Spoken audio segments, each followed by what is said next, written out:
नमस्कार. आपण 6व्या अध्यायातल्या योग्याचं वर्णन करतो आहे किंवा योगी कसा असतो आणि आपल्याला तो जो ध्यानयोगी आहे त्याला जे जे साधतं ते आपल्या सामान्यांना कसं साधावं किंवा साधेल का अशा प्रकारचा विचार आपल्या मनात हे श्लोक अभ्यासताना येतो. आपण पाहत होतो की आपलं जे संकल्प किंवा हवे नकोपण आहे त्या सगळ्याचा हळूहळू त्याग झाला, विषय वासना सगळ्या कमी झाल्या किंवा संपल्या. जे जसं आहे तसं आपल्याला आवडायला लागलं. मनाने किंवा इंद्रियांनी सगळ्यांवरती आपल्या पूर्णपणानं बुद्धीचा ताबा आला. हे सगळं जर झालं तर मग काय होईल ते आपल्याला आज शिकायचं आहे. गेल्या 24व्या श्लोकामध्ये हे सगळं जवळजवळ झालं आहे. आपण आत्ता श्लोक म्हटले त्याच्यावर येईल.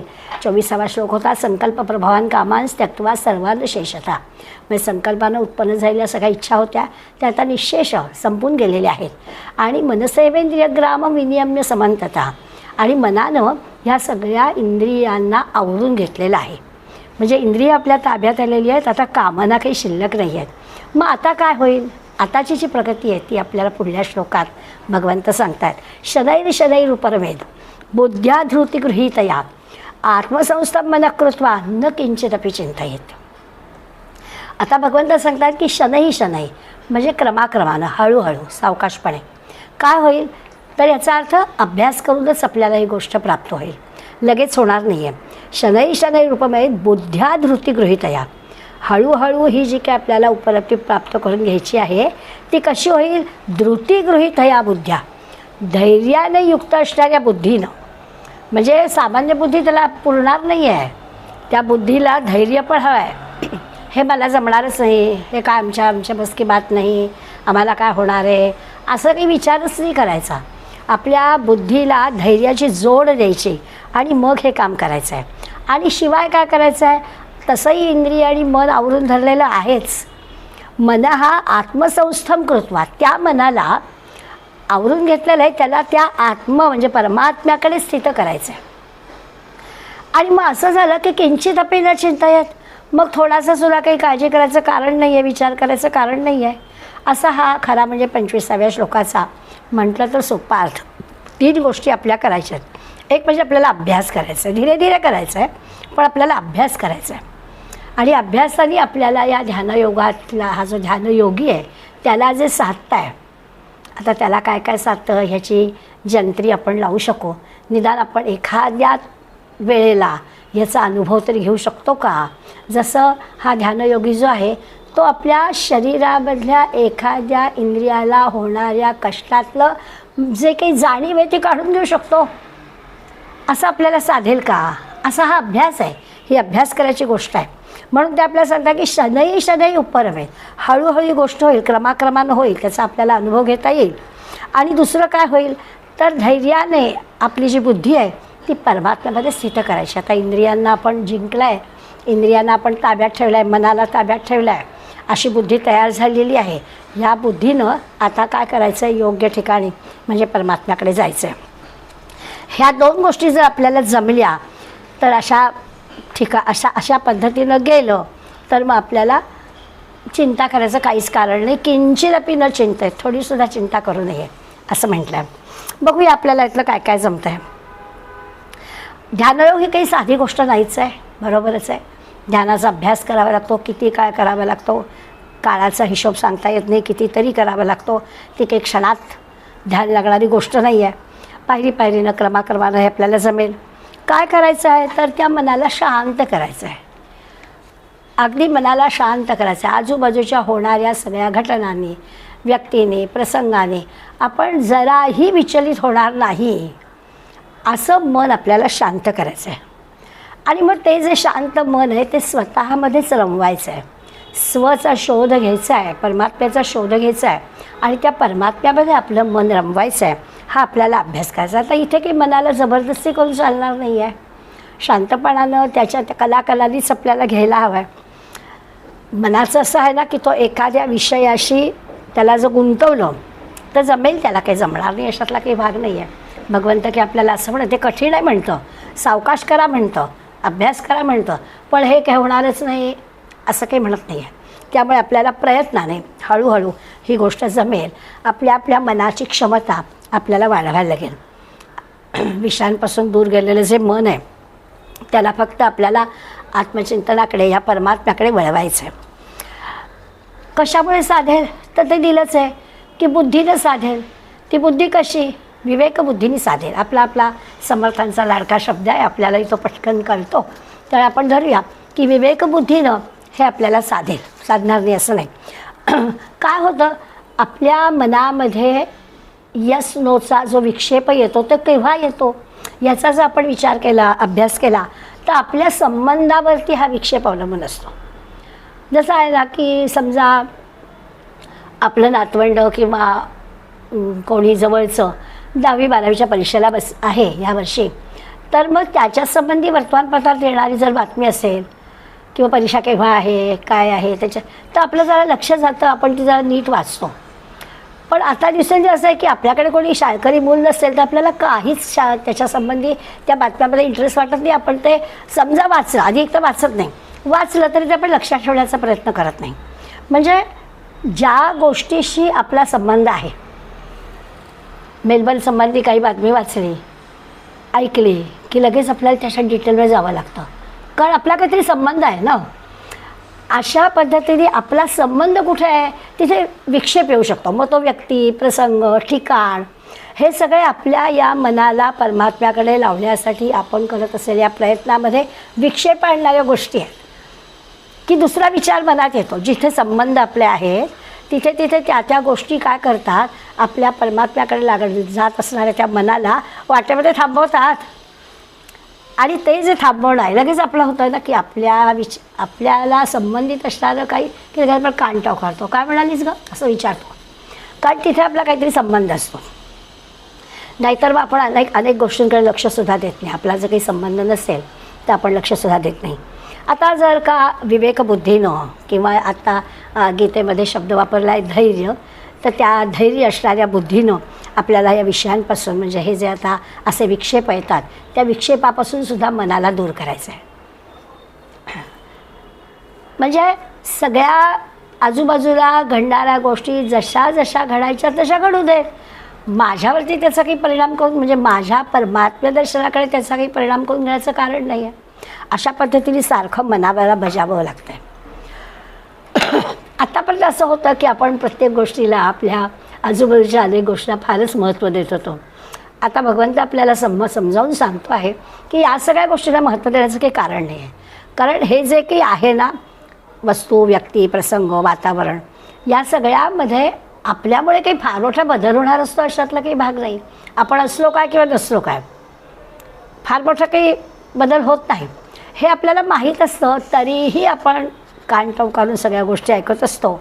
तिथल्या आपल्या मनासारख्या झाल्या गोष्टी तर सुखी होतो, मनाविरुद्ध काही घडलं तर वाईट वाटतं, हे सगळं होतं.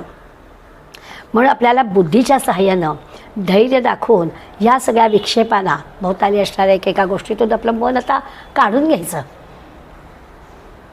फार अवघड गोष्ट असते. दासबोध अभ्यास करताना आपण सुनील दादांनी सांगितलेला प्रसंग पाहिला आहे की घरामध्ये असं होत असणाऱ्या छोट्या छोट्या गोष्टींमध्ये सगळ्यांनी लक्ष देण्याचं खरं काहीच कारण नसतं, पण सगळ्यावरती आपण काहीतरी कॉमेंट करतो, त्याचे परिणाम असतात ते आपल्याला भोगावेच लागतात. लहान मुलाच्या एखाद्या चुकीच्या वर्तनाने आई त्याला ओरडते, मग वडील त्याला काहीतरी म्हणतात, काय करायचं तुला, सकाळची घाई आहे ना, त्याला करू दे काय करायचं ते, तू नको त्याच्या नादी लागू. मग पेपर वाचणारे आजोबा काहीतरी बोलणार, ते देवाची पूजा करणारी आजी काहीतरी बोलणार, खरं काहीच कारण नसतं. या सगळ्या भोवतालच्या गोष्टीतून मन काढून घ्यायचं आता, आणि असं काढून घेतलेलं जे मन आहे ते परमात्म्याकडे लावायचं. हा खरा अभ्यास असा विषय आहे. असा अभ्यास आपल्याला त्या योग्याला करायचं आहे. परंतु आपल्याला पण गीता अभ्यास करत असताना या कर्मयोगाच्या, ध्यानयोगाच्या, स्थितप्रज्ञाच्या सगळ्या गुणांचा विचार करता करता असं वाटतं की अरे हे सगळे गुण त्याच्याजवळ आहेत, त्यातला काहीतरी अंश तरी आपल्याजवळ असावा, म्हणून या गुणांचा विचार आपण करतो आहे. तर याला ते सांगतायत ध्यानयोगाला ध्यान लागण्यासाठी काय करावं, तर असे जे भोवतालच्या गोष्टी आहेत तिथेच मन आपलं जातं. त्या मनाला आपण आता हे करायला मोठं धैर्य लागतं. सगळ्या गोष्टी दिसत आहेत, ऐकू येत आहेत, तरीही त्याच्यासंबंधी आपल्या मनाला त्याच्यात अडकवायचं नाही, ही फार मोठी कठीण गोष्ट आहे. अहो किती छोट्या छोट्या गोष्टीमध्ये असतं. 5-10 जणांमध्ये आपण उद्या भेटणार होतो आपण असं म्हणताना एखादीला जर म्हणायचं राहिलं तू हे काय मी यायचं नाही वाटतं, असं काही नसतं त्याचा अर्थ. पण असं सगळीकडे आपलं फार मोठं ह्या भोवतालच्या ह्याच्यामध्ये लक्ष असतं आणि तिथे ते मन त्याच गोष्टी प्राधान्यानं पुढे करतं. म्हणून भगवंत सांगतात की ह्या सगळ्या गोष्टीमध्ये अडकू नका, तिथून आपलं मन काढून घ्या. आणि असं तिथलं मन काढून घ्यायला फार मोठं धैर्य लागतं, हिंमत लागते. आता ही काही शारीरिक हिंमत, ही मनाची हिंमत आहे बरं का. शरीर सुदृढ असेल तर जमेल असं नाही आहे त्याचा अर्थ. मन सुदृढ असायला हवं, मनाने ही गोष्ट करायला हवी. आणि हे जमण्यासाठी आपल्याला चिकाटी हवी, सातत्य हवं. सारखं आपण आपला अभ्यास करायचा आहे. जिथे आपल्याला असं वाटतं की हे माझं वर्तन चुकीचं झालं तिथे सुधारणा करायची आहे, की आता या भोवतालच्या सगळ्या गोष्टींमध्ये आपल्या मनाला अडकवू द्यायचं नाही, असा प्रयत्न करायचा. आणखी त्याच्यासाठी एक गोष्ट आपल्याला हवी आहे की जी आपल्याजवळ फार मोठी कमी असते, की सहनशीलता हवी. एकतर दिसणाऱ्या प्रत्येक गोष्टीत आपण आपलं मन अडकवायचं नाही आहे, लक्ष द्यायचं नाही आहे. तर सुरुवातीच्या काळात बोलणार कदाचित नाही, पण मनात तर येईलच, तेही येऊ द्यायचं नाही आहे. त्याच्यासाठी अशा जी सहनशीलता आहे, अगदी टोकाची सहनशीलता. शास्त्रामध्ये या गुणाला तितिक्षा असं म्हणतात. तर अशी तितिक्षाचा अर्थ असा आहे की दुःख पण करायचं नाही आणि दुसरं म्हणजे प्रतिकार पण करायचा नाही, अशी सहनशीलता. म्हणजे एखादी चुकीची गोष्ट आपल्या बाबतीमध्ये घडते आहे तर ती सहन करायची. किती सहन करायची, तर प्रतिकार करायचा नाही, मनामध्ये राग येऊ द्यायचा नाही आणि असं त्याच्याबद्दलचं दुःखही करायचं नाही. खूपच अवघड गोष्ट आहे. सारखी नाथांची आठवण करायची की 108 वेळा थंडगार पाण्याने जाऊन आंघोळ केली, पुन्हा पुन्हा केली, जराही चित्त विचलित होऊ दिलं नाही, राग आणला नाही, त्याच्यावर रागवले नाही, दोन शब्दसुद्धा त्याला बोलले नाहीत. शांतपणाने पुन्हा पुन्हा पुन्हा पुन्हा तो जे कर्म करत होता त्या कर्माला त्यांचं शांतपणाने उत्तर होतं. याच्यासाठी लागणारं हे धैर्य आहे, ही सहनशीलता आहे, ही चिकाटी आहे, तितिक्षा आहे, हे करायला हवं. पुन्हा हे किती काळ करावं लागेल तेही आपल्याला सांगता येत नाही. साधना किती काळ कदाचित करावी लागेल. आणि म्हणून लक्षात असं घ्यायचं की या सगळ्यामध्ये समजा जरी अपयश आलं तरी पुन्हा करायचं, पुन्हा पुन्हा प्रयत्न करायचे. एकदा समजा नाही जमलं परत, पण अशानीच सहनशीलता किंवा अशानीच तितिक्षा वाढणार आहे. म्हणजे अशी बुद्धी हवी की या बुद्धीला कधीही कुठल्याही प्रकारचा संशय येणार नाही किंवा निराश होणार नाही, तर त्या बुद्धीला हे जमेल. आपण जे म्हणतो आहोत की इतकं सहनशील मन करायचं, तर त्या मनाला कधी कुणाहीबद्दल संशय वाटता कामा नये. कुणाहीबद्दल कशाबद्दलची उदासीनता, नैराश्य असं आपल्या मनामध्ये येता पण कामा नये. असं जर धैर्य आपल्याला मिळवता आलं, म्हणजे अशी आपली बुद्धी धीराची झाली, हिंमतवान झाली, तर मग आपण ज्या त्या परमात्म्याकडे आपलं मन लावणार आहोत ना, तिथे ते स्थिर राहील. हा सगळा अभ्यास झाला तर आधी अभ्यास करायला लागेल, आपोआपच ते मन तिथे स्थिर राहील. असं असताना की एखादा विद्यार्थी अभ्यास करताना दुसरं काही मनात येऊ देत नाही. तो म्हणतो आता अभ्यास म्हणजे अभ्यासच.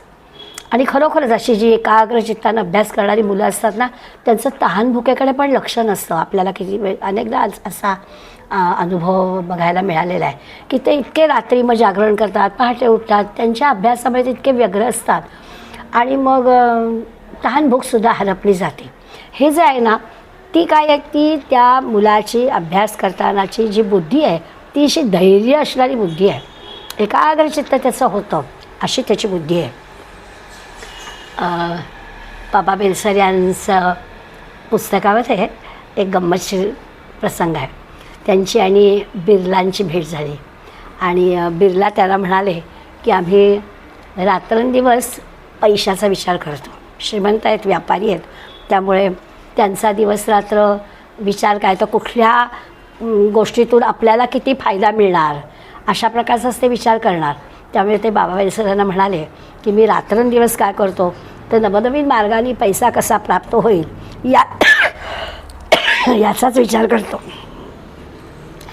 तेव्हा बाबा त्यांना असं म्हणाले की बरोबर आहे, ज्याचा आपण असा रात्रंदिवस विचार करतो ना, तिथे आपली प्रगती होते, म्हणून तुमची प्रगती झाली. याचा अर्थ असा आहे की आपल्याला जर परमात्म्याकडे आपलं मन लावायचं असेल तर आपल्याला सुद्धा रात्रंदिवस त्याचा विचार करायला हवा, की आपोआप साधेल. आपण फक्त सकाळ काय आपली साधनेचा वेळ असेल, देवाची पूजा करतो आहे, त्या वेळेलासुद्धा तोंडाने कदाचित आपण स्तोत्र म्हणू, पण आपलं लक्ष आणखीन तिसरीकडे सुद्धा असू शकेल. पण तसं नाही, तर रात्रंदिवस ज्या विषयाचा ध्यास आपल्याला आहे त्याच्यामध्ये प्रगती होणं स्वाभाविकच आहे. ह्या ब्रह्मप्राप्तीमध्ये किंवा या परमात्म्याकडे आपलं मन लावायचं आहे, त्याच्यासाठी सततचं चिंतन असायला पाहिजे, असा त्याचा अर्थ. आता या सगळ्यामध्ये खरी जी अडचण आहे ना ती मनाचीच आहे. त्या मनाला जिंकलं की सगळं जग जिंकलं आहे. आणि होतं आहे काय, त्या मनाला पटतं आहे सगळं, परंतु मन परत परत मागं खेचतं आपल्याला. त्यामुळे त्या मनाला फार सांभाळावं लागतं. किती जरी या परमात्म्याकडे आपलं आत्मस्थितीकडे मनाला स्थित केलं तरी ते तिथे स्थित राहीलच, ऐकेलच असं नाही. पुन्हा पुन्हा ते तिथून दुसरीकडे जातं, काहीतरी दुसरा विचार येतो आणि त्या विचाराकडे ते मन जातं. जरी किती धरून आणलं तरीसुद्धा पुन्हा पुन्हा ते जातं. जो आपण या मनाला ह्या परमात्म्याकडे वळवण्याचा प्रयत्न करतो ते मन पुन्हा पुन्हा तिथून निसटतं आणि दुसऱ्याच विषयाकडे जातं. आता याला काय करावं? आणि खरंच अनुभव आपला असा आहेच की आपण नाटक सिनेमा बघतो, टी व्हीवरची सिरियल बघतो, त्यामध्ये आपण आपलं मन इतकं आपलं रमतं की जे काही चाललेलं आहे पडद्यावरती त्या नायिकेच्या सुखदुःखामध्ये आपण रमून जातो. पण त्याच मनाला साधनेमध्ये जर गुंतवायचं म्हटलं, नामामध्ये ध्यानामध्ये गुंतवायचं म्हटलं तर तिथे मात्र ते भरकटतं. पडद्यावरचं चित्र पाहताना त्यात रमतं, तिथून दुसरा विचार पण मनात येत नाही अगदी 3 तास. पण साधनेमध्ये एक 15-20 मिनटं अर्धा तास जरी म्हटलं तरी तिथून मन सगळी दुनियाभर हिंडून येतं.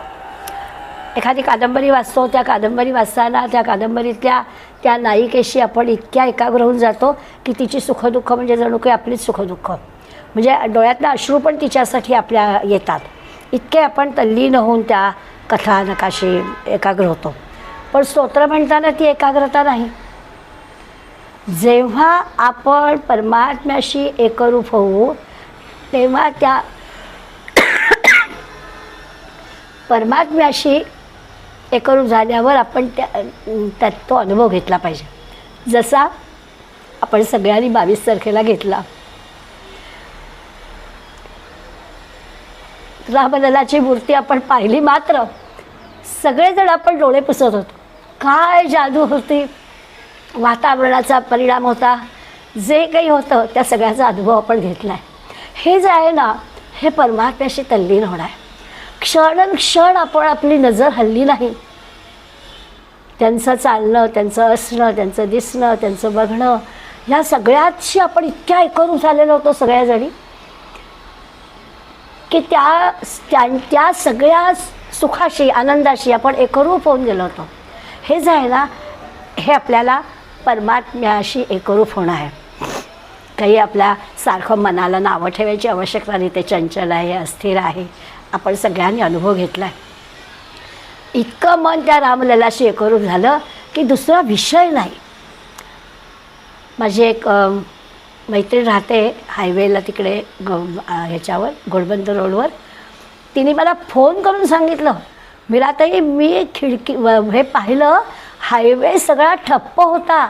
एरवी घोडबंदर रोडवरचा आपला हायवेवरती इतका ट्रॅफिक असतो, पण त्या दिवशी प्रत्येकजण त्या परमात्म्याशी एकरूप होण्याचा आनंद घ्यायला थांबला होता.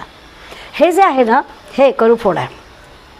आता हे मन रमतं ना, जिथे हवं तिथे बरोबर रमतं की नाही, तोच अभ्यास येते का? हळूहळू अभ्यासाने आपल्या मनाला ह्या अशा ठिकाणी रमायला लावायचं. मी बऱ्याचदा आपल्याला सांगते की गोंदवल्याची काकड आरती ऐकताना आपण इतके एकरूप होऊन जातो की डोळ्यातनं घळाघळा पाणी येतं. तिथे एकरूपतेचा विषय आहे. आपलं मन तिथे किती रमतं आहे. परमसद्गुरू परमार्था प्रत न्यावी माझी मती, हे आर्ततेने गाताना डोळ्यातनं अश्रू आलेच पाहिजेत. हे एकरूप होणं आहे. त्यामुळे मनाला एकरूप होता येत नाही असं नाही, किंवा आत्ता आपलं उदाहरण म्हणून दिलं नाटक सिनेमाशी आपण एकरूप होतो आणि साधनेमध्ये आपण नामामध्ये एकरूप होत नाही, असं जरी असलं तरी धैर्याने, हिमतीनं, बुद्धीनं, विवेकानं त्या मनाला अशा पद्धतीने परमात्म्याकडे आपल्याला लावता येईल आणि तिथे पण एकरूपता आपल्याला अनुभवता येईल. आता असं आहे की ह्या मनाला सारखं सारखं सांभाळावं लागतं किंवा त्याच्याकडे लक्ष ठेवावं लागतं. दुसरा विषय आला रे आला की ते गडबडतं. असं होण्याचं एक कारण आहे की मनाला ज्याची ओढ असते ना, त्या ओढ जिथे असते तिथे ते मन रमतं. आमच्या गळीमध्ये गंमत असते, काकड आरती छान चाललेली असते. कल्याण करी रामया किंवा प्रसाद हा माझं द्यावा अशी प्रार्थना झाली. कळत न कळत, मुद्दाम नाही पण कळत न कळत प्रत्येकजण घंटेच्या आवाजाकडे लक्ष ठेवतो, कारण नंतर चहा मिळणार असतो.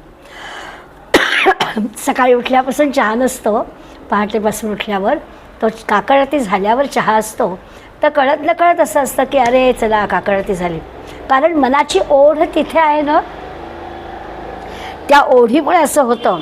तिथे तिथे ते रमतं, त्याचं स्मरण त्याला बरोबर होतं. ही ओढ फक्त बदली करायची आहे. त्या परमात्म्याची ओढ लागली की ह्या सगळ्याचा विसर पडेल.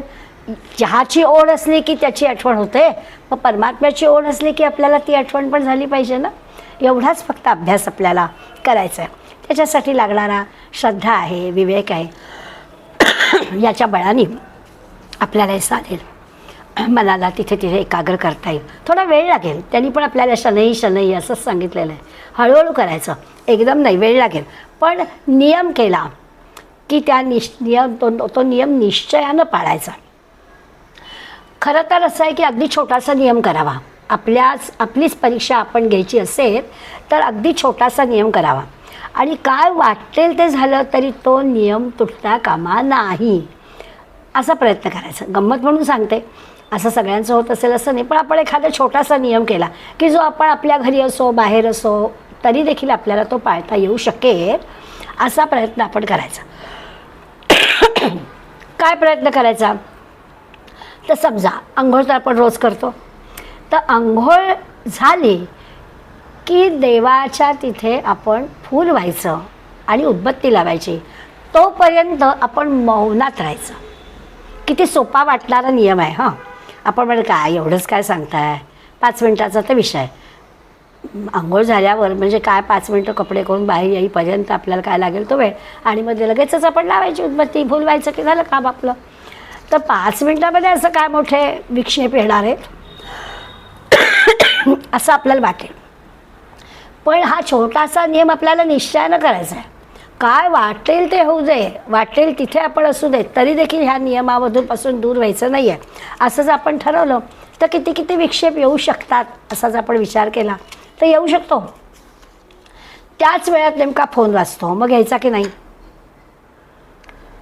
आता मौन आहे, मौन घ्यायचं आहे तर नाही फोन घ्यायचा. काय व्हायचे जगबुडी ती होऊन दे असा निश्चय करायचा की काय नाही, फूल वाहून उदबत्ती लावेपर्यंत मी फोन पण घेणार नाही. दाराची बेल वाजेल, आज अगदी कुरिअर यायचं आहे, मग जायचं का नाही, त्या कुरिअरवाल्याशी बोलायचं की नाही. नेमकं त्याच वेळेला त्याला यावंसं वाटलं तर विक्षेप पुष्कळ येऊ शकतात, अनंत अडचणी समोर येऊ शकतात. हे जे काही आहे ह्या नियम आपला होऊ नये जणू काही म्हणून येणाऱ्या अशा गोष्टी असू शकतात. मग नियम मोडायचा का. तर याला आपण ह्या अशा अडचणी येतात ना, यालाच आपण म्हणतो की आपण मायेत अडकतो. आता असताना 2 वेळा आपण ठरवायचं काही नाही, घर पडलं तरी चालेल पण नियम मोडायचा नाही, निश्चय म्हणजे निश्चय असं ठरवायचं आणि छोट्या छोट्या नियमांपासून सुरुवात करायची. आपोआप आपल्याला हळूहळू सगळ्या गोष्टी जमतील.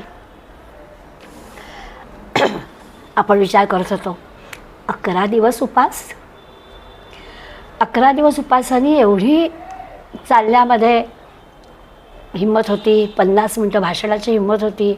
सामान्य माणसाला हे कसं काय जमणार. आपण 1 दिवस तरी त्यांचं रामललाच्या मूर्तीचं प्रतिष्ठापना होईपर्यंत तरी नाही जेवायचं. 1 दिवस तरी आपण जमूया. तेव्हा जो तो कार्यक्रम संपतोय कधी आणि जेवतोय कधी अशी परिस्थिती निर्माण झाली. तर नियम करणं ही फार मोठी अवघड गोष्ट असते. मनाला पटवणं, करवून घेणं. विक्षेप असे मध्ये मध्ये येणं, मायेमध्ये अडकणं, अशा सगळ्या गोष्टी होतात. पण ज्याला करायचं आहे त्यांनी प्रयत्नपूर्वक धीरे धीरे, शनै शनै म्हटलंच आहे, हळूहळू या गोष्टी कराव्यात. आणि आत्मसंस्थम मन कृत्वा, त्या मनाला या परमात्म्याकडे लावावं. आणखीन काय याच्यासाठी करता येईल तर त्यांनी म्हटलं, हे जर जमलं ना तर न किंचित अपि चिंता आहेत, काही चिंताच करायचं का, थोडीसुद्धा चिंता करायचं कारण नाही आहे. आता चिंता करायचं कारण नाही आहे म्हणजे ह्याचा अर्थ असा आहे की ही परमात्म्याकडे मन लावायची गोष्ट आहे ना, तीच इतकी महत्त्वाची आणि मोठी आहे की त्याच्यापुढे बाकी सगळ्या गोष्टी क्षुल्लकच आहेत. आणि त्यामुळे या सगळ्या क्षुल्लक गोष्टींची चिंताच करू नका. खरंच आहे, मन आपलं परमात्म्याकडे लागणं हीच महत्त्वाची गोष्ट, बाकी सगळ्या गोष्टी खरं म्हटलं तर क्षुल्लकच. आपलं मन ह्या सभोवतालच्या वस्तू, व्यक्ती, प्रसंग ह्याच्यामध्ये इतकं अडकत असतं, त्या सगळ्यांना आपण विसरून जायचं. म्हणजे मग ते आपलं जे स्वरूप आहे, ते जे परमात्म स्वरूप आपण म्हणतो आहे, तिकडे आपलं मन अंतर्मुख होईल अशी एक खात्री देतात. आणि तिथे मनाला संस्थानम म्हणजे योग्य रीतीनं, योग्य ठिकाणी एकाग्र करायचं. या सगळ्या बाह्य जगातल्या सगळ्या विचारांपासून त्याला दूर करायचं आणि केवळ स्वरूपाचा, परमात्म्याचा विचार करायचा. त्यासाठी आपल्या सोप्या गोष्टींचा विचार करायचा, मनाला उपासनेला, साधनेला, नामाला लावायचं. असं आहे ना की ज्यांचं बालपण खेड्यात गेलं आहे ना, त्यांना मी काय सांगेन ते समजेल. खेड्यामधला शेतकरी आपलं जर एखादं गाय, म्हैस किंवा बैल हा विकायचा असेल आणि त्यांनी तो विकला आणि दुसऱ्या गावातल्याच कुठल्या दुसऱ्या शेतकऱ्याला तरी तो दिला, तर काय होतं, दुसऱ्या दिवशी ते चरायला गुरं पाठवतात, त्याच्यातून ही गाय त्या जुन्याच मालकाकडे येते संध्याकाळी. मग पुन्हा तो जुना मालक गाईला घेऊन नव्या मालकाकडे जातो. असं एक 7-8 दिवस तरी होतं बरं का. मग 7-8 दिवसांनी त्या गाईला लक्षात येतं की आता हे हा आपला मालक आहे, किंवा आपण विकलो गेलो वगैरे अशी जरी काही त्याला भाषा कळली नाही तरी आता ही आपली घर आपलं हे आहे. आपल्याला चारा पाणी देणारी माणसं इथे राहत आहेत हे कळून ते बरोबर बाकीच्या गुरांबरोबर त्या नवीन मालकाकडे यायला लागतं असं. आणि त्यामुळे जरी व्यवहार झाला तर एक आठवडाभर गाय त्यांच्याकडे आली तरी परत त्यांनी पोचवायची, असं अलिखित नियम ह्या शेतकऱ्यांचा असतो. तर मनाचं असंच आहे. या मनाला आता परमात्म्याकडे लावायची सवय लावली आहे, सगळं ठीक आहे, पण ते पुन्हा पुन्हा येतं ना, या गाई म्हशींसारखं पुन्हा पुन्हा आपलं मन दुसऱ्या विषयांमध्ये येतं. काही काळ उपासनेमध्ये रमतं, काही काळ साधना आवडते, काही काळ अभ्यास आवडतो, सगळं बरोबर आहे. पण परत परत काहीतरी विषय आड येतात आणि त्या विषयांकडे मन जातं. सारखं त्या मनाला सवय लावायला, सारखं त्या मनावरती आपल्याला लक्ष ठेवायला लागतं.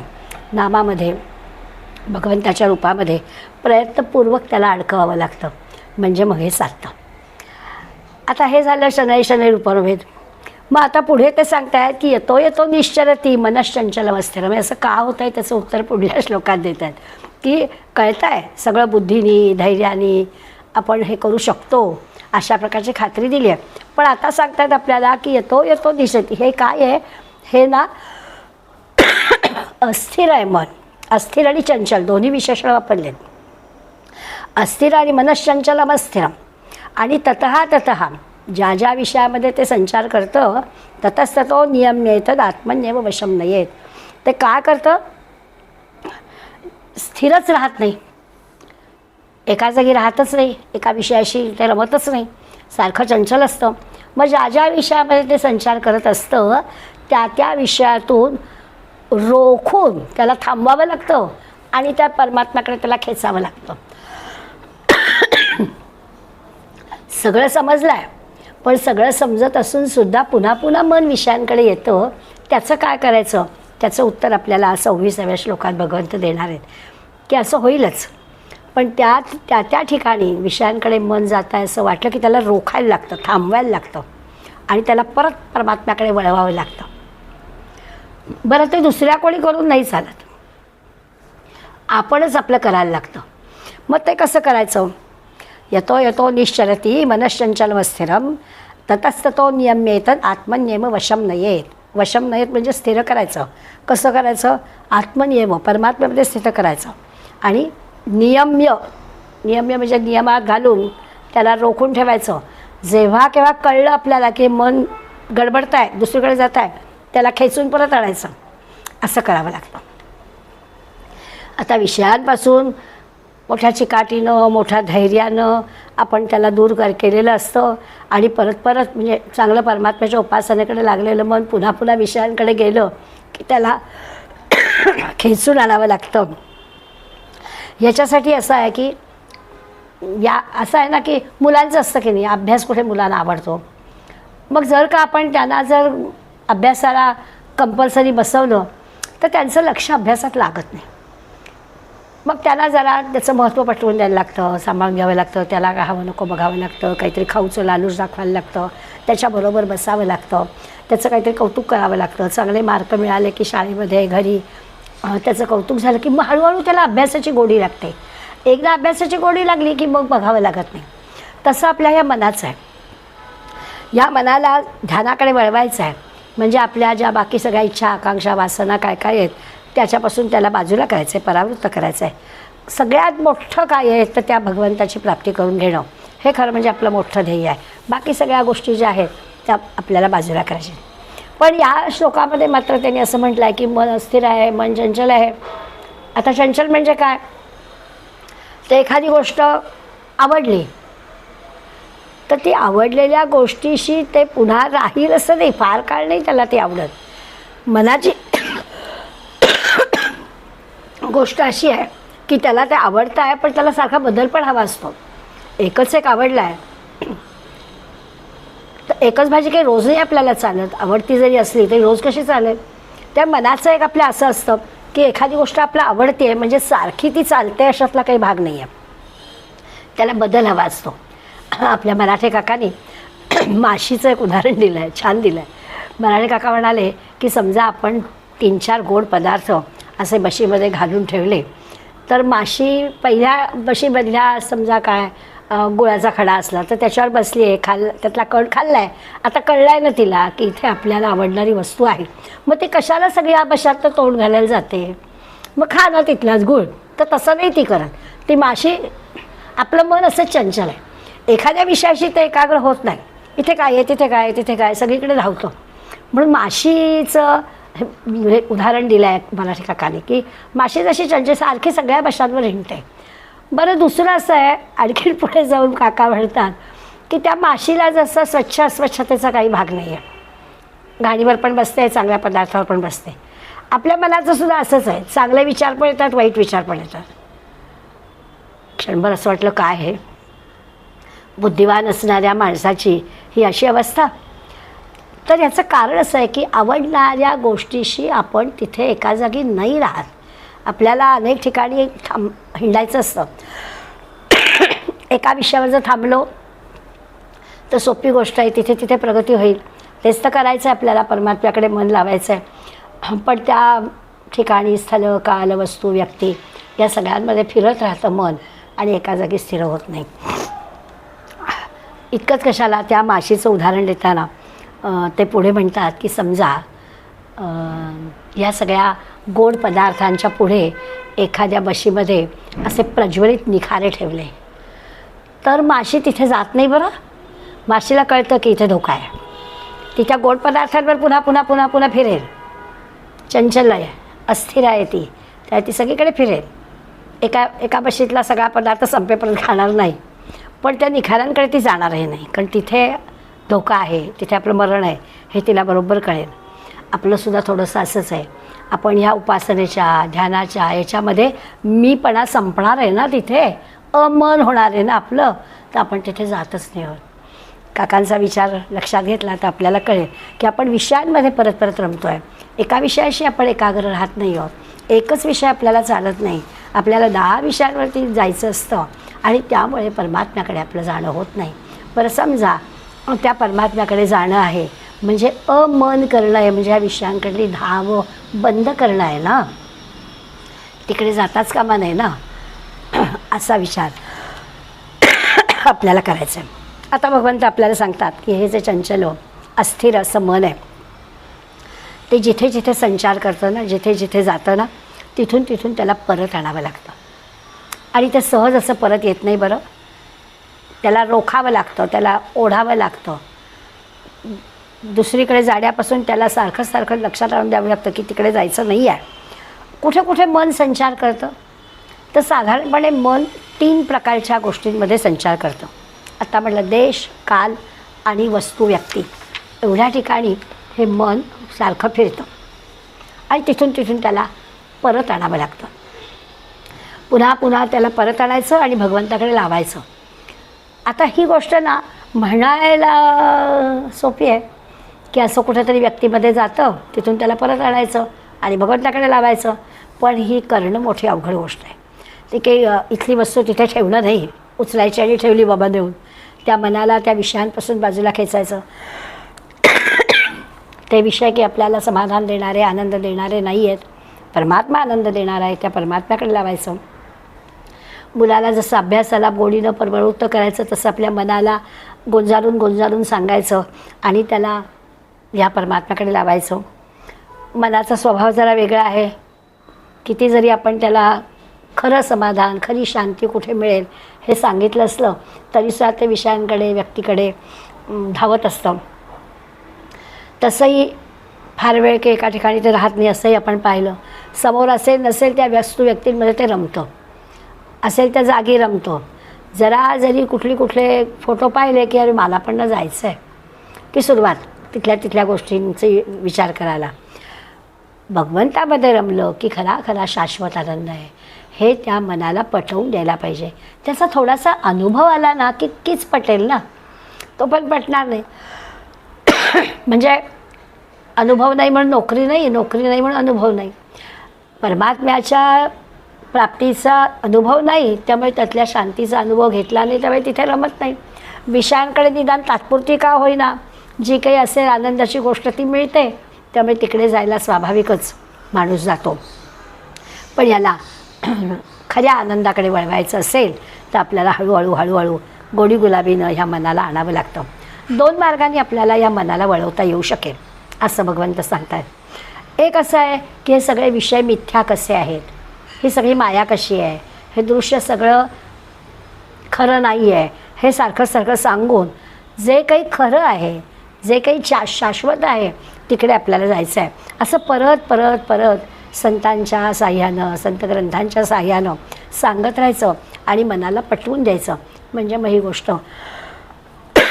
कदाचित होईल. विषयांची हाव थोडी कमी होईल, संपणार नाही लगेच पण कमी तरी होईल. काय होतं, विषयांची हाव वाढते, त्याच्यातून लोभ वाढतो आणि मग समाधान तर नाहीच पण त्याच्यातच आपण अडकत राहतो. त्याच्यासाठी आपल्याला सांगताय शास्त्र आपल्याला सांगतं की विषयांमध्ये समाधान नाही, कारण विषयांमध्ये 4 प्रकारचे दोष आहेत. नुसतं ऐकून ठेवायचं, आपल्याला सगळ्यांना माहिती आहे खरं म्हणजे. त्या विषयांमध्ये दोष असले तरी ते आकर्षित करणारे आहेत ना. कोणते दोष आहेत, तर पहिलं आहे की ते विषय अनित्यत्व असतं त्यांचं, ते की कायम टिकणारी गोष्ट नाही आहे.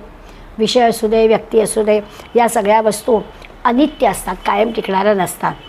आणि त्यामुळे ह्या विषयांना हा दोष आहे. कुठल्याही विषयाने याचे काही उदाहरण आपल्याला द्यायची आवश्यकता नाही. आपल्याला सगळ्यांना माहिती आहे की कुठल्याही दिसणाऱ्या वस्तूतून आपल्याला जो काही आनंद होतो तो आनंद शाश्वत नसतो किंवा तो आनंद वाढता पण नसतो. जसं आपण नेहमी म्हणतो की अगदी आवडती साडी आपण आणली, पहिल्यांदा नेसताना आपल्याला छान बरं वाटतं, पण तसंच्या तसं बरं वाटणं, तसाच्या तसा आनंद दुसऱ्या वेळेला जर आपण नेसतो तेव्हा नसतो. कोणी मैत्रीण म्हणाली अगं छान आहे साडी, अगं जुनी आहे, लगेच ती जुनी पण झालेली असते. याचा अर्थ काय, तर वस्तूंमध्ये अनित्यत्व आहे, नित्याने टिकणारं असं नाही आहे.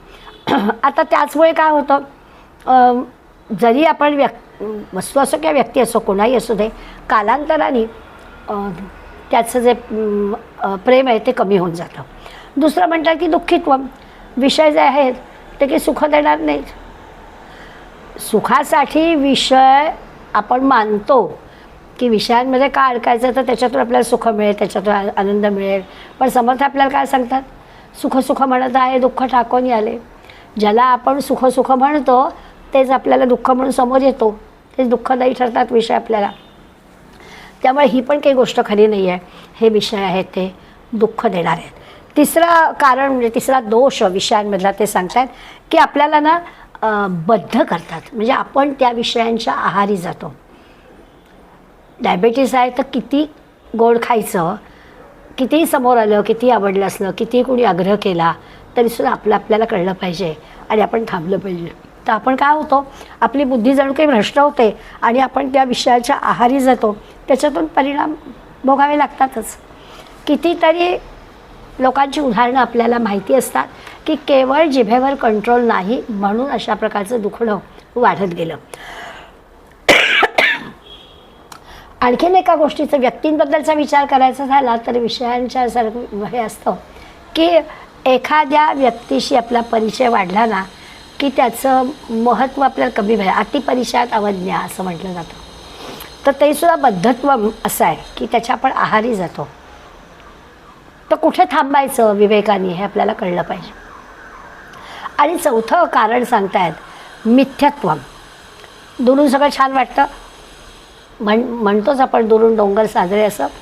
त्यामुळे नीट विचार केला की आपल्याला कळतं की या सगळ्या गोष्टी निरर्थक आहेत, याचा काही उपयोग नाही. विषयांमध्ये हे 4 म्हटलं तर दोष आहेत आणि या सगळ्या दोषांचा विचार केला तर या सगळ्या विषयांपासून आपल्याला दूर राहावं लागतं. विषय म्हणजे विषयामध्ये व्यक्ती परिस्थिती सगळंच आलं. या सगळ्याचा आपल्याला त्याग करायचा. त्याग करायचा म्हणजे राहायचं या जगात ना. त्यामुळे मिळालं तरी ठीक आहे, नाही मिळालं तरी ठीक आहे, अशा पद्धतीने राहायचं आहे. ते विषय मिळावेत याच्यासाठी जराही प्रयत्न करायचा नाही. जे जसं आहे तसं आनंदाने राहायचा आपल्याला अभ्यास करायचा आहे असं भगवंत सांगतात.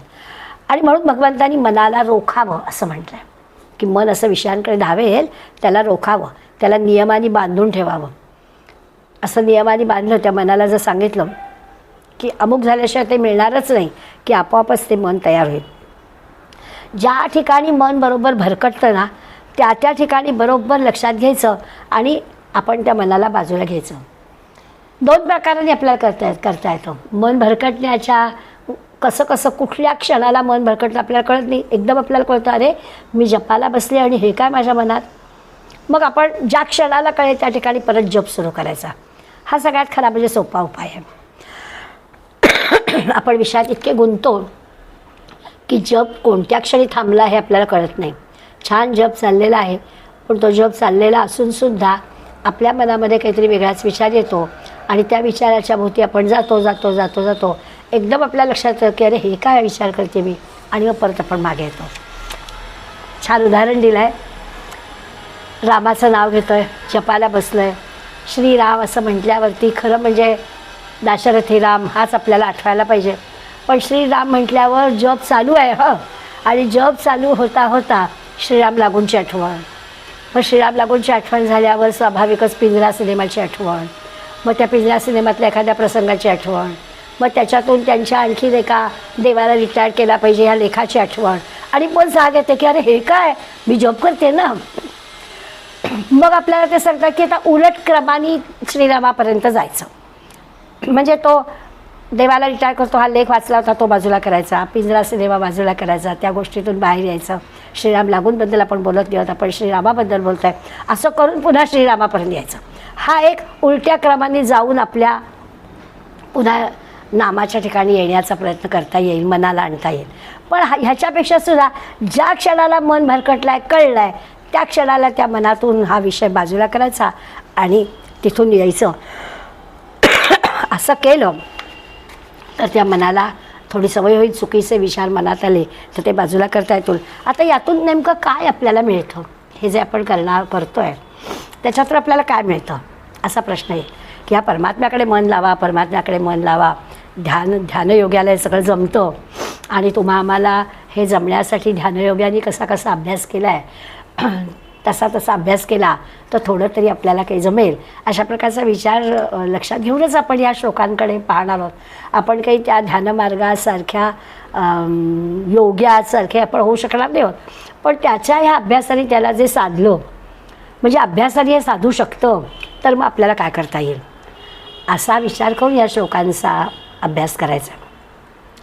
तर पुढल्या 27व्या श्लोकामध्ये प्रशांत मनसम येनम योगिनम सुखमुत्तमम उपैति शांत रजसम ब्रह्मभूतम कल्मषम असं सांगतात. म्हणजे काय आहे तर ज्याचं मन अगदी प्रशांत झालेलं आहे, प्रशांत मनसम, मन अगदी शांत झालेलं आहे.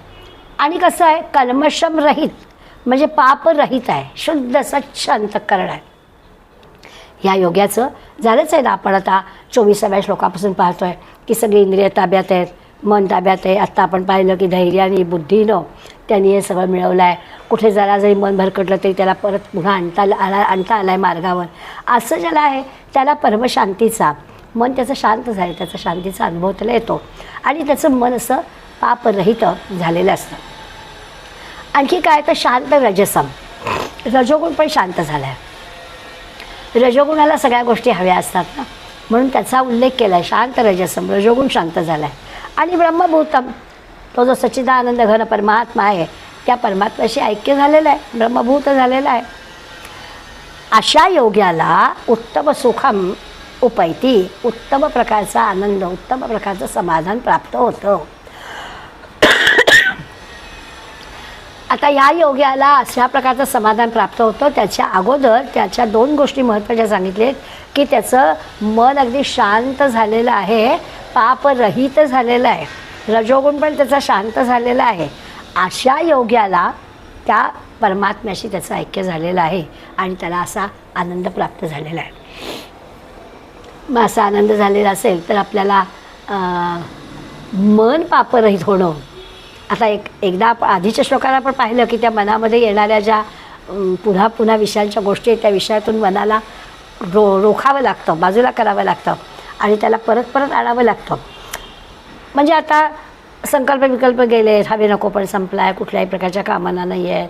अगदी असं ज्याला आपण विवेकी शब्द आहेच पण अत्यंत पवित्र अशी बुद्धी म्हणतो आहे, विवेकी बुद्धी म्हणतो आहे, ती बुद्धी त्याची आहे.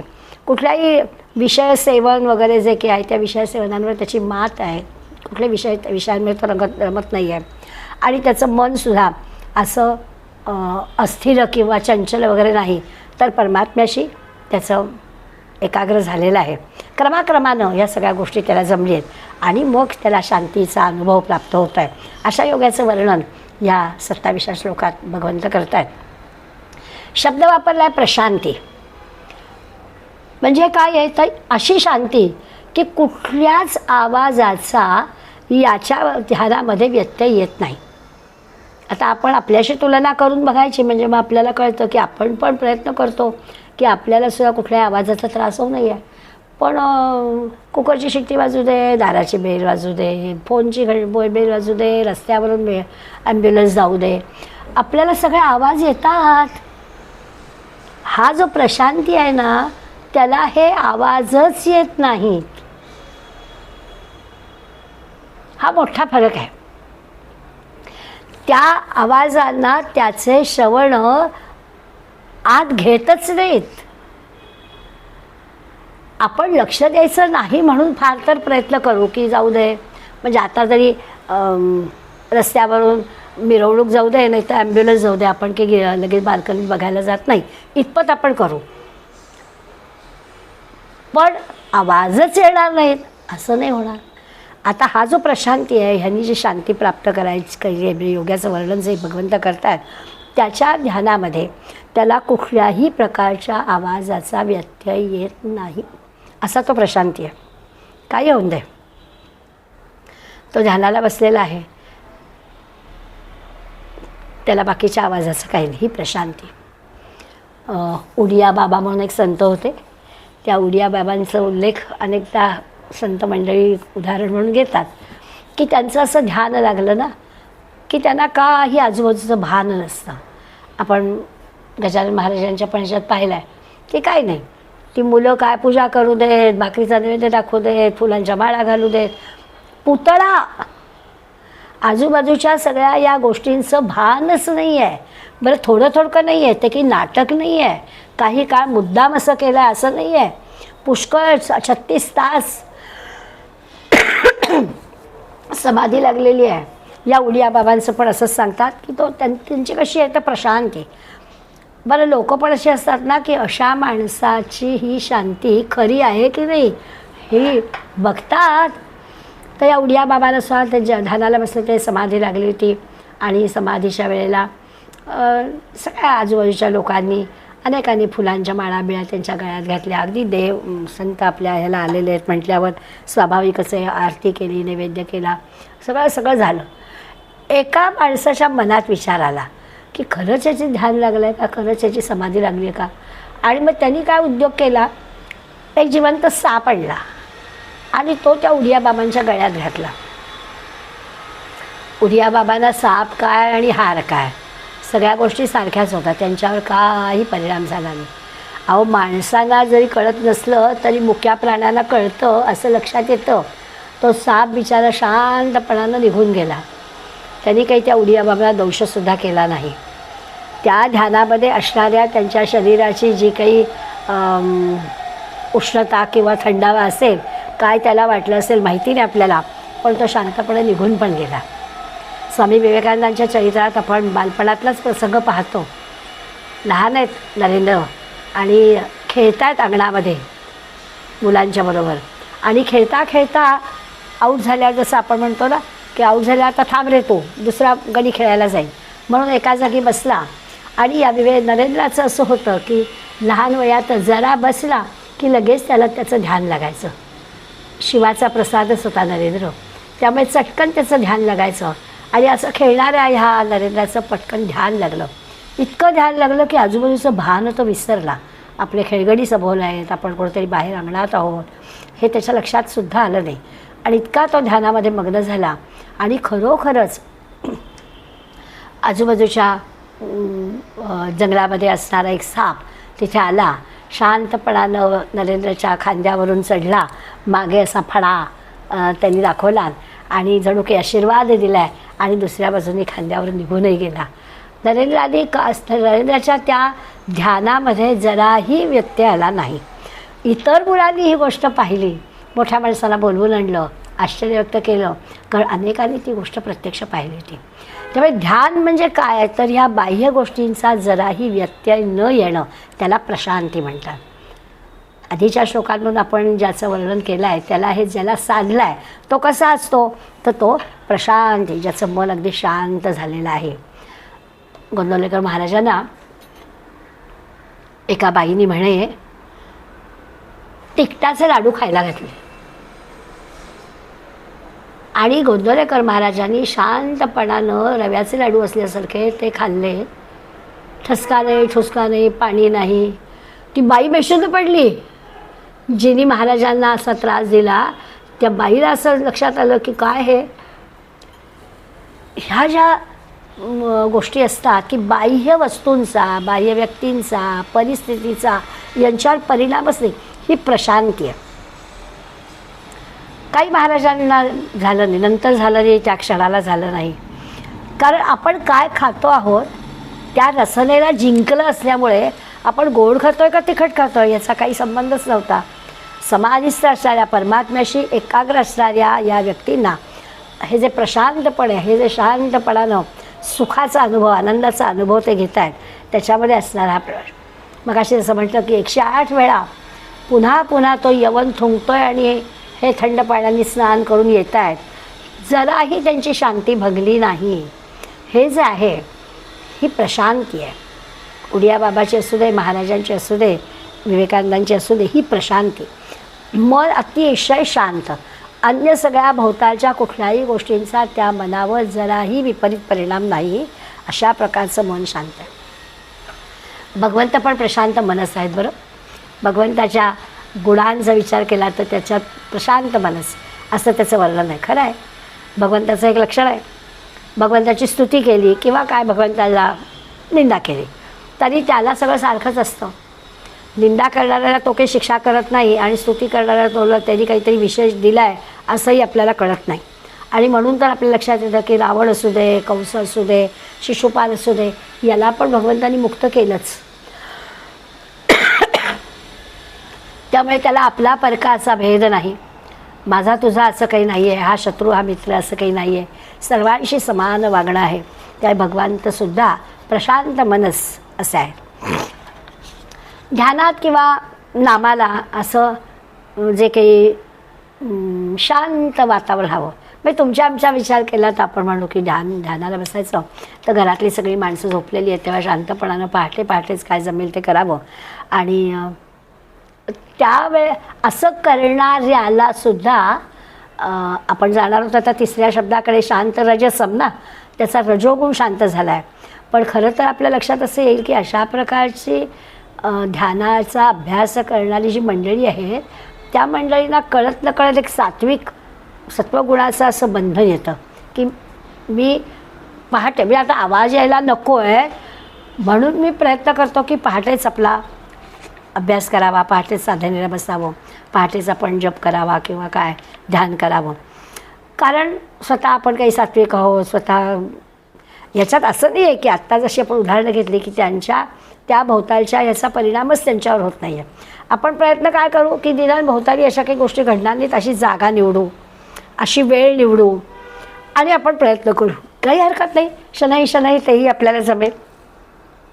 पण ह्यांची जी शांती आहे ती ह्या सगळ्या शांतीच्या पलीकडची आहे. प्रशांती ही अतिशय पलीकडची आहे. म्हणून आपण लक्षात घेऊया सगळ्या शांती अशांतीच्या पलीकडे ही प्रशांती आहे. आणि शांत रजसम म्हटलं आहे. साधारणपणानं रजोगुणी माणसांची संख्या अधिक असते, आपल्याला सगळ्यांना माहिती आहे. तो रजोगुण शांत केला. रजोगुण म्हणजे आपल्याला सारखं काहीतरी करावंसं वाटतं, सतत रिकामा बसत नाही, सारखं काहीतरी करावंसं वाटतं, सतत कर्म करावंसं वाटतं, त्याला रजोगुणी म्हणतो. तर सारखी जी काही चंचलता येते ती रजोगुणामुळे जास्त येतो. मन जे चंचल होतं तर रजोगुणी आपण असतो, हे करून बघतो, ते करून बघतो, ते करून बघतो, याच्यामुळे आपली चंचलता वाढते. आणि मग असा रजोगुणी माणूस वेगळी कर्म करायला प्रवृत्त होत असतो. मग अशा माणसाला जपामध्ये ध्यानामध्ये तो असं फार रमत नाही, कारण त्याला काहीतरी वेगवेगळं करायचं असतं. इथे आपल्याला मुद्दाम त्यांनी शांत रजसं म्हटलं आहे की असा रजोगुणसुद्धा याचा शांत झालेला आहे. म्हणजे या योग्याजवळ रजोगुण आहेच ना, पण तो रजोगुण स्वतःचा शांत झाला आहे. आता नवीन काहीतरी करावं अशा प्रकारचे विचार त्याच्या मनात येत नाहीत, असं नवीन कर्म करावं असं वाटत नाही. पण तरीसुद्धा ध्यानामध्ये फार रमणं हे कठीण जातं. जपामध्ये ध्यानामध्ये रजोगुणी माणूस फार रमत नाहीच. त्याला सारख्या कर्माच्या गोष्टी, नवीन काहीतरी गोष्टी कराव्याशा वाटतात. ते काय वाटतं आणि ते सगळं आपल्याला जोडायचं आहे परमात्म्याकडे जाण्यासाठी, म्हणजे रजोगुण शांत करायचा. मन त्याचं पापरहित आहेच, प्रशांतीचा अनुभव त्यांनी घेतलेलाच आहे. अशा योग्याला स्वाभाविकच त्या परमात्म्याशी ऐक्य त्याचं झालं की मग त्यांना जो उत्तम आनंद मिळतो त्या उत्तम आनंदाचा विचार आपल्याला करायचा आहे.